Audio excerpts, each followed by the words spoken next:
¿Dónde van golondrinas que se pierden bajo el peso de la noche en un invierno sombrío?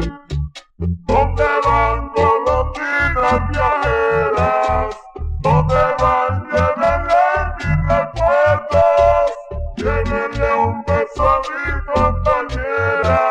Díganle que es muy frío el invierno, díganle me desvelo por ella y que si no regresa de pena yo muero, que evocando su nombre en silencio en la noche callada vivo del recuerdo. Gustavo Guzmán y Alicia, díganle que vuelva.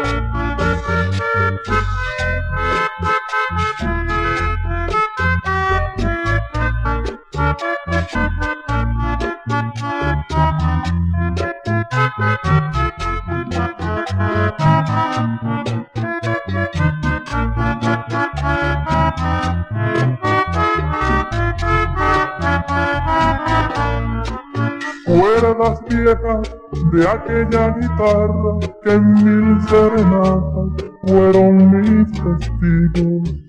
Liras que murieron en parrandas, llévenle a mi amada los recuerdos míos. Díganle que mi vida no es nada, que si no regresa me mata el hastío. Díganle que el cinzón que ha callado entre los platanales a orillas del río, que recordando el tiempo pasado en silencio he llorado, pero no lo olvido. Guzmán Valencia, un ejemplo de amistad.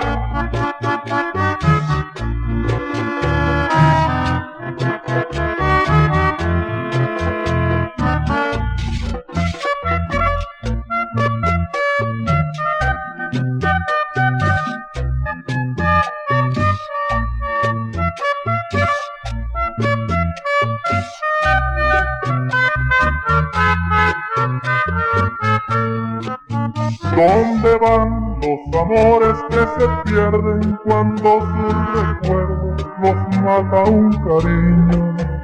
¿Dónde van que regreso no tienen tus caricias y besos fingidos? Si no vienen, ¿por qué no se mueren? Y dejan sin llanto un corazón herido, que en tus labios guardada se quede y sepulte la noche tu amor ya perdido. Los recuerdos tiemblan con tu nombre al compás de canciones que van al olvido.